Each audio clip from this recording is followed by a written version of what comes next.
Olá pessoal, sejam bem-vindos ao nosso curso de Banco de Dados com foco em exercícios da Banca Sesgran Rio. Meu nome é Rodrigo Adu e, a partir desse momento, espero estar colaborando com vocês para que todos possam alcançar o cargo público tão desejado. Em relação à Banca Sesgran Rio, ela é uma das maiores bancas, uma das 4 maiores bancas que nós temos, responsável por concursos de peso, como o BNDES, Petrobras, IBGE, FINEP, entre outros. O meu objetivo é que, ao final desse curso, todos vocês estejam aptos a pegar uma prova da Sesgran Rio e resolver todas as questões da disciplina de banco de dados, que, por sinal, é uma disciplina muito explorada nas provas por essa banca. Agora irei falar um pouquinho de mim. Como eu já disse anteriormente, meu nome é Rodrigo Adur. Eu sou bacharel em Sistema de Informações pela Faculdade de Informática Lemos de Castro e especialista em Sistemas de Informações pelo Núcleo de Computação Eletrônico da UFRJ. Eu já trabalho com desenvolvimento de sistemas há mais de 7 anos. Iniciei com aplicações desktops, tive a oportunidade de trabalhar fazendo manutenção nos sistemas da DataPrev, onde eu usava a linguagem PL/SQL, e atualmente trabalho no Serviço Federal de Processamento de Dados, onde eu desenvolvo sistemas web na plataforma Java. Pessoal, agora vamos falar um pouquinho sobre a estrutura do curso. Esse é um curso de exercício onde nós vamos focar nos aspectos mais relevantes de como a Sesgran Rio cobra essa disciplina de banco de dados em suas provas. Eu fiz uma coletânea para poder estar preparando esse material para vocês e me deparei com uma enorme quantidade de questões cobrando banco de dados, seja por cargo de analista de desenvolvimento, infraestrutura ou processo de negócios. Banco de dados é uma disciplina que se encontra em todas as provas. Bem, baseado nessa coletânea, eu estruturei o curso em 4 módulos, que serão comercializados individualmente. O módulo 1 vai tratar de questões relacionadas aos conceitos básicos e arquitetura de SGBD. Vamos ter questões de modelagem conceitual de dados. Esse é um tópico muito frequente nas provas da Sesgran Rio. Vamos falar também sobre modelo relacional e restrições. E vamos finalizar com questões de normalização. As questões de normalização também são muito frequentes nas provas da Sesgran Rio, pessoal. No módulo 2, nós vamos abordar álgebra e cálculo relacional e SQL, que é o tópico disparado mais cobrado pela Sesgran Rio. No módulo 3, nós vamos exercitar questões de processamento de transações, técnicas de controle de concorrência, técnica de recuperação e bancos de dados distribuídos. Para finalizar o nosso curso, nós teremos mais um módulo, que vai tratar sobre Data Warehouse e sistemas OLAP. Em relação à bibliografia recomendada, para os 3 primeiros módulos, eu indicaria Sistemas de Bancos de Dados, do Navat, que se encontra na 6ª edição, ou o livro Introdução a Sistemas de Banco de Dados, do Date, que se encontra na 8ª edição. Esses 2 livros são referências usadas pelas bancas, inclusive pela Sesgran Rio, para a elaboração das questões que nós iremos estudar. E, a partir desses 2 livros, nós vamos ter subsídio para responder qualquer uma delas. Em relação ao módulo 4, embora aqueles 2 livros também tratem sobre Data Warehouse, nós temos esses 2 livros que são referências que nos ajudarão muito para resolver as questões de DW. O primeiro é Tecnologia e Projeto de Data Warehouse, do Felipe Neri. Se encontra na 2ª edição. É um excelente livro. E o outro é The Data Warehouse Toolkit, de Kimball. Kimball é referência no que trata sobre assunto de Data Warehouse. Também vamos usar esse livro para responder as questões. Feitas as devidas apresentações, vamos agora para o que interessa? Vamos resolver questões? A primeira questão trata do tópico normalização. Sempre que eu achar interessante, irei fazer uma breve revisão teórica antes de efetivamente entrarmos na questão para podermos estar lembrando de assuntos vistos nas aulas teóricas. Lembrando que este é um curso com foco em exercícios, então a revisão teórica será realmente breve. Vamos começar com o conceito de dependência funcional. Sejam x e y o conjunto de atributos de uma relação R, dizemos que x determina y, C e somente C, sempre que 2 tuplas de R combinarem sobre seu valor x, elas devem necessariamente combinar sobre seu valor y. O que o Navat quis dizer com isso? Vamos para o exemplo que fica mais fácil da gente entender. Nós dizemos que CPF determina nome do empregado, ser, cada vez que aparecer um valor específico para CPF, se repetir o valor de empregado. Pegando a linha 1 como exemplo, nós temos CPF 111 e o nome do empregado correspondente Pedro. De acordo com o conceito de dependência funcional, sempre que aparecer 111 na coluna CPF, deve aparecer o nome Pedro no nome do empregado correspondente. Na penúltima linha, nós podemos evidenciar que o CPF 111 aparece novamente e, de fato, Pedro é o nome do empregado correspondente. Aí vocês podem olhar na linha 3 que o nome do empregado é Pedro, mas o CPF é 333. Aí vocês podem dizer, professor, então essa tabela está errada? Não. Olha só, vejam que a dependência é CPF determina nome do empregado, que também pode ser lido como nome do empregado é determinado pelo atributo CPF. Como a dependência é de CPF para nome do empregado, essa obrigatoriedade de sempre que aparecer um CPF deve aparecer um nome do empregado correspondente só funciona nesse sentido. O inverso não é obrigatório.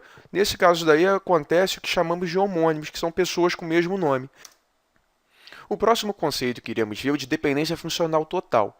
Uma dependência funcional x determina y é uma dependência funcional total se a remoção de qualquer atributo a de x significar que a dependência não se mantém mais. Vocês lembram que anteriormente eu falei que x e y é um conjunto de atributos? Ou seja, pode ter um ou n atributos. No caso da dependência funcional total, vamos pegar o exemplo ali de CPF, código da empresa, que determina horas trabalhadas para poder entender esse conceito melhor. De acordo com o conceito de dependência funcional total, horas trabalhadas deve depender tanto de CPF quanto de código da empresa. É isso que a gente tem que interpretar nessa linha daí. Olhando para a tabela, nós temos que o CPF 111 e o código da empresa XPTO determina horas trabalhadas, que são 8 para essa primeira linha. A gente lê da seguinte forma: o CPF 111 trabalhou 8 horas na empresa XPTO, certo? Em contrapartida ao conceito de dependência funcional total, nós temos um outro conceito que é dependência funcional parcial. Dependência funcional parcial é quando um atributo depende apenas de parte da chave da tabela. Se nós observarmos aí, nome depende apenas do atributo CPF. Ele não depende do código da empresa. Na linha 1, nós temos que o CPF 111 corresponde ao nome Pedro, sendo que a chave é 111 XPTO. Na penúltima linha, nós podemos ver que o mesmo CPF 111 também tem como correspondente o nome Pedro, já para a empresa XYZ. Isso quer dizer que nome depende apenas do CPF, que CPF determina nome. Então, aqui nós temos o caso que chamamos de dependência funcional parcial. Pessoal, vamos agora ao conceito de formas normais propriamente ditas. Nós dizemos que uma relação está em determinada forma normal se ela satisfizer a um conjunto de restrições. No caso da primeira forma normal, afirma que o domínio de um atributo deve incluir apenas valores atômicos.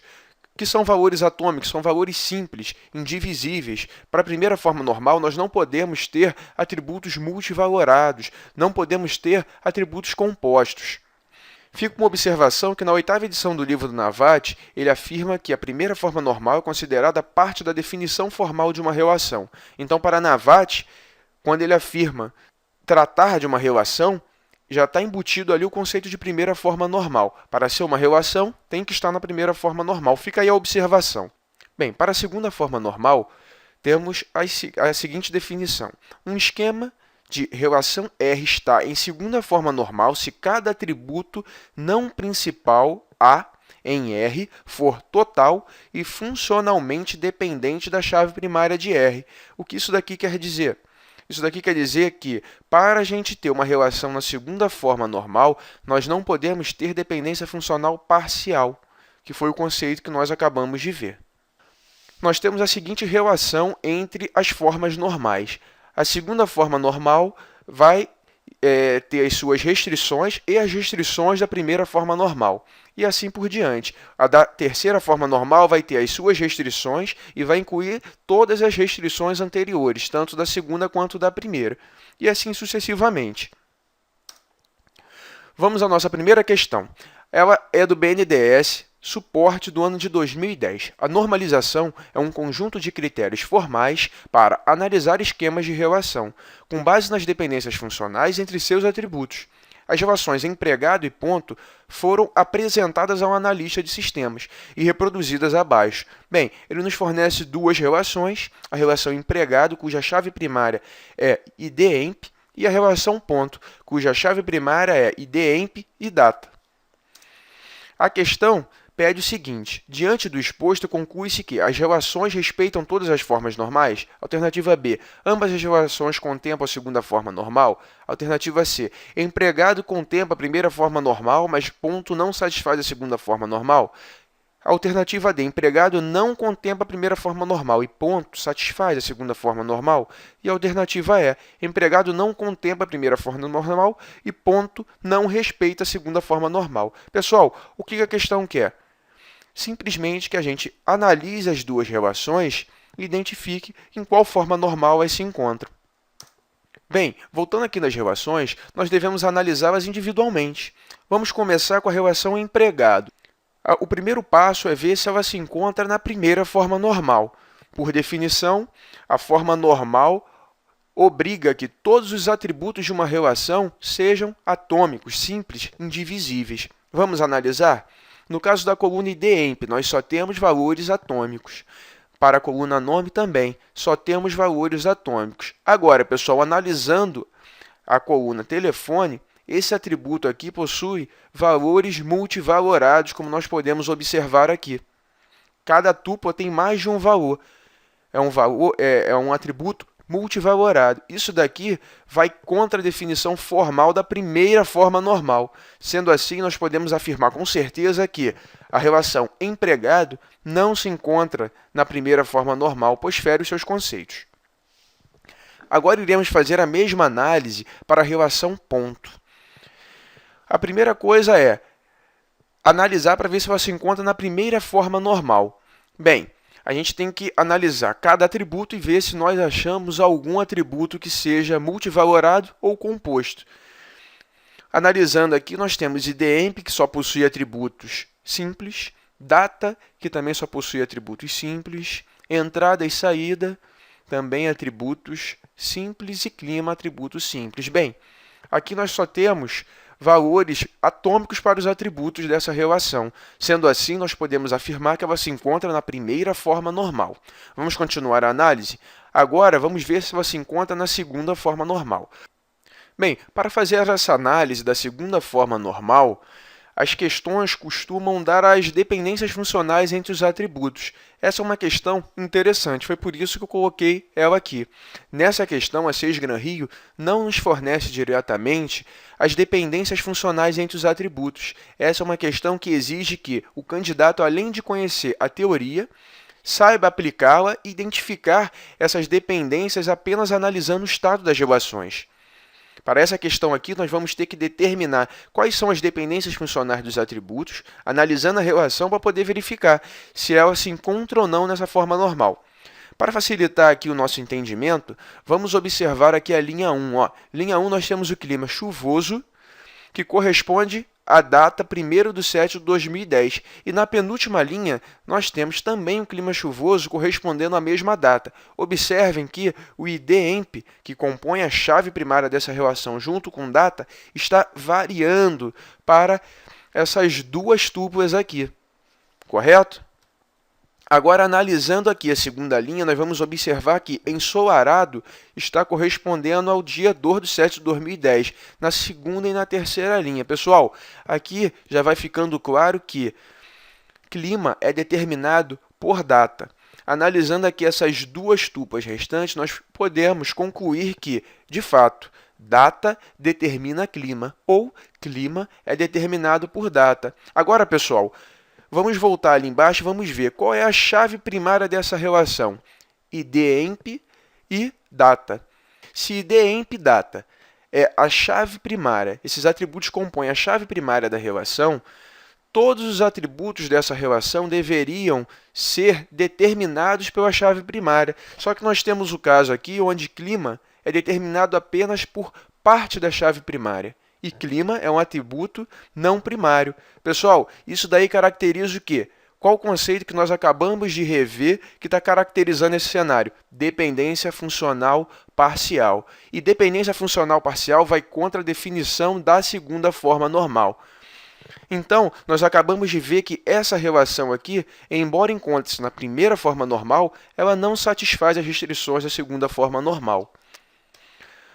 Diante do exposto, conclui-se que, de fato, o empregado não contempla a primeira forma normal, pois ele possui o atributo telefone, que é multivalorado, e ponto não respeita a segunda forma normal, pois nós temos uma ocorrência de dependência funcional parcial.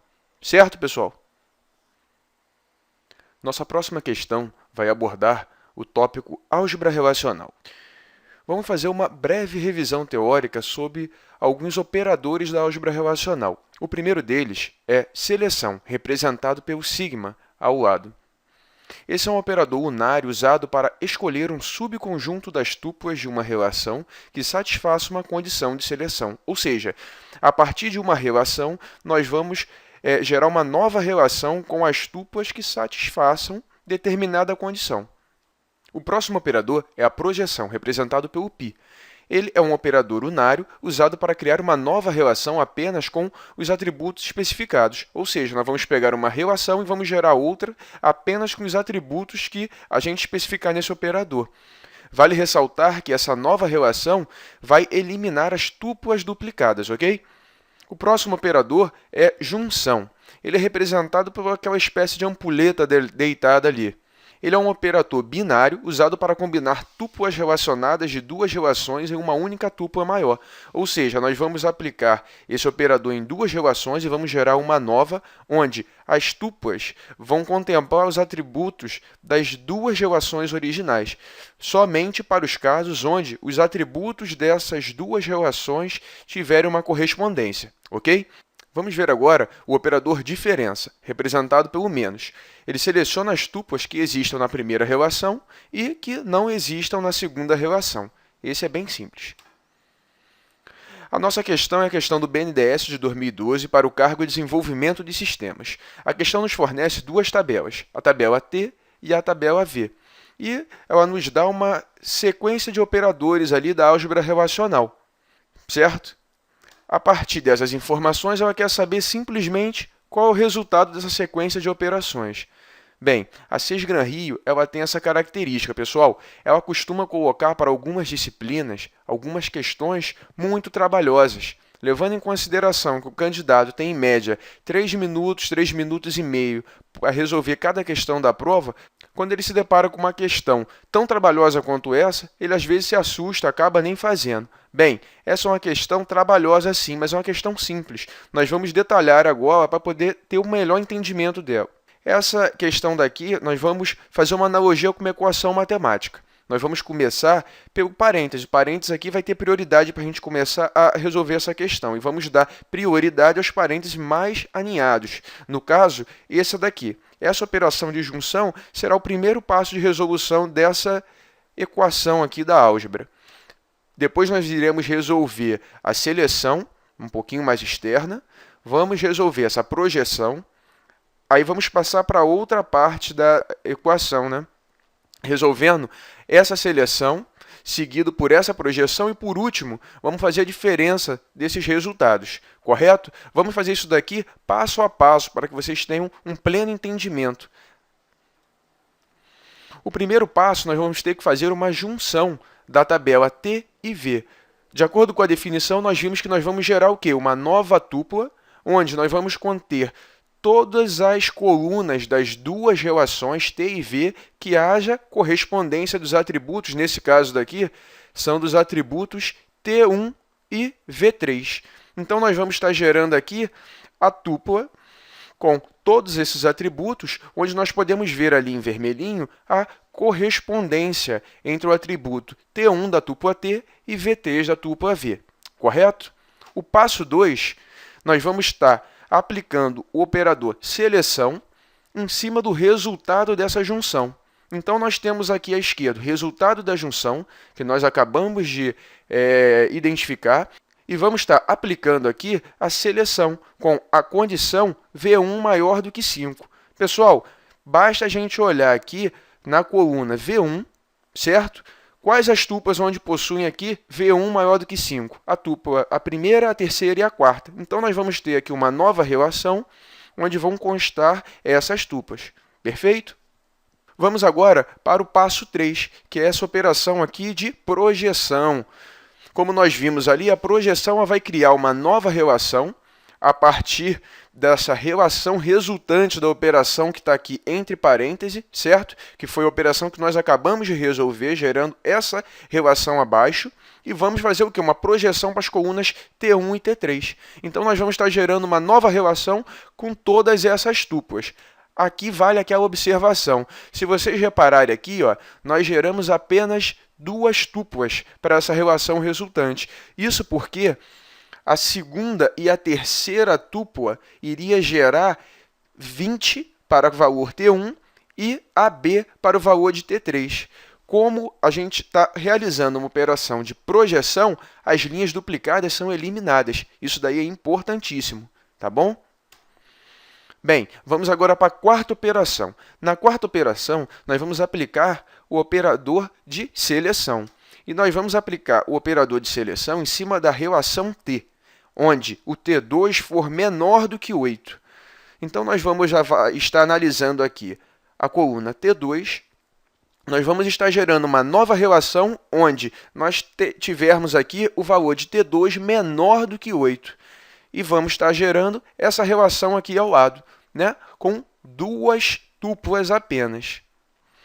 A tupla onde o T2 é igual a 5, correto? É a primeira e a última tupla.